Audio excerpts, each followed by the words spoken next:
Ciudades santuario en los Estados Unidos de Norteamérica han desatendido órdenes ejecutivas del presidente Donald Trump y protegen a los migrantes sin importar cuál sea su estatus. Para hablar de las ciudades migrantes nos acompaña el día de hoy el licenciado Rodrigo Farfán Alegría.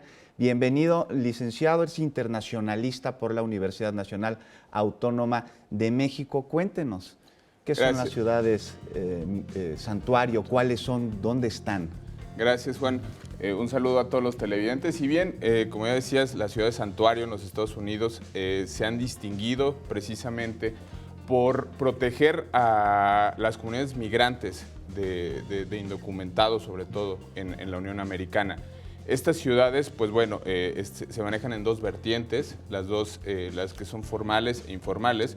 Las formales que han, dentro de sus políticas públicas, han establecido algunos ordenamientos jurídicos para que los migrantes que están de manera ilegal en este país y en estas ciudades precisamente, pues no tengan algún acto de represión, sobre todo del gobierno central, que son los encargados de la seguridad interna de los Estados Unidos, y las otras ciudades que son en su mayoría, que son las que comentan y las que de alguna manera protegen a los migrantes sin necesidad de un ordenamiento jurídico. Las ciudades más importantes que tiene Estados Unidos, como Nueva York, Los Ángeles, San Francisco, San Diego, son ciudades que se han convertido en ciudades santuario en los Estados Unidos. Ciudades que tienen pues una enorme población de migrantes, sobre todo migrantes mexicanos. Licenciado, díganos, ¿cuáles son las medidas específicas que toman estas ciudades para proteger a los migrantes? ¿Cómo lo hacen? Lo primero que hacen estas ciudades son precisamente no denunciar. No denunciar a las personas que están de manera ilegal o que no tienen documentos, que hay que establecer lo que es la palabra correcta, que no tienen documentos legales para trabajar en los Estados Unidos.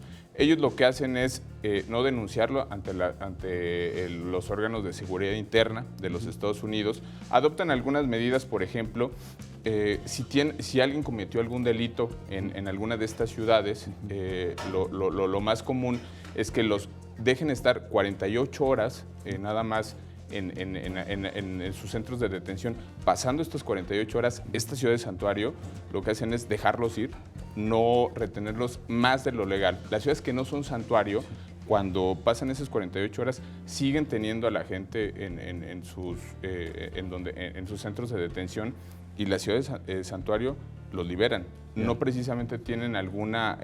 Digamos que no llaman al Instituto de Migración de los Estados Unidos, ¿no? Al Departamento de Migración. Licenciado Farfán, ¿a qué intereses responden las ciudades santuario? ¿Por qué protegen tanto a los migrantes? ¿Por qué les conviene?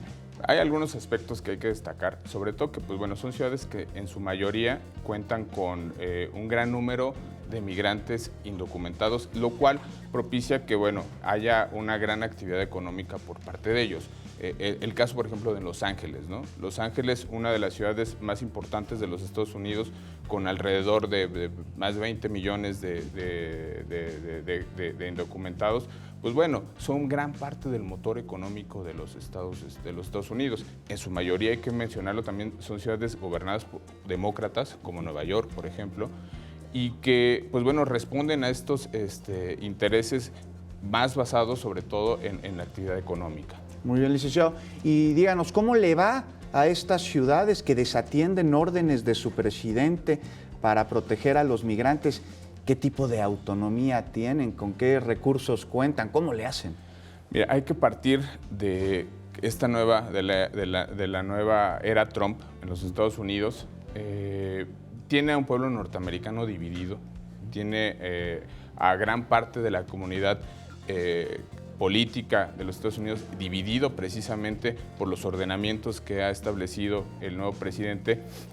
Firmó alguno de los ordenamientos el 25 de enero, Donald Trump, donde dice precisamente que quienes no atiendan a los ordenamientos de esta carta que firma el presidente, esta ciudad de santuario, porque se ha lanzado completamente contra la ciudad de santuario, Donald Trump. Por ahí hizo un show el mes pasado en el cual dio una conferencia de prensa con algunos padres de familia, con familiares que han sufrido algún acto De violencia, de crimen. violencia, cosas por el estilo, tuvo ahí a los familiares en un acto verdaderamente dramático, los tuvo ahí y comentó, la ciudad de Santuario, vamos contra la ciudad de Santuario.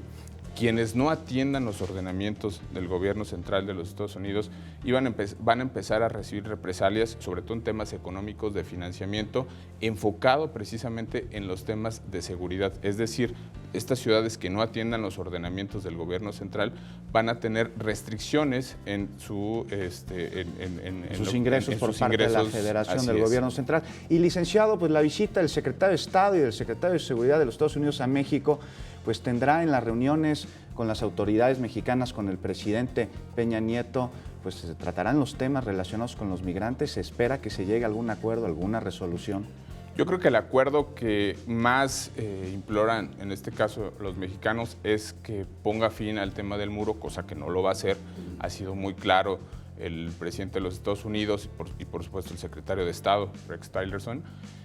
Yo creo que es una excelente oportunidad para que las contrapartes, para que el mismo presidente de la República deje muy claro que debe de haber un respeto innegable, no solamente a los inmigrantes, sino al país como tal. Un respeto y una buena relación entre ambas naciones. Licenciado Farfán, muchas gracias por habernos acompañado en esta mañana, por hablar de las ciudades santuarios que protegen a los migrantes sin importar su estatus. Y nosotros regresamos con Alejandra. Tiene más información.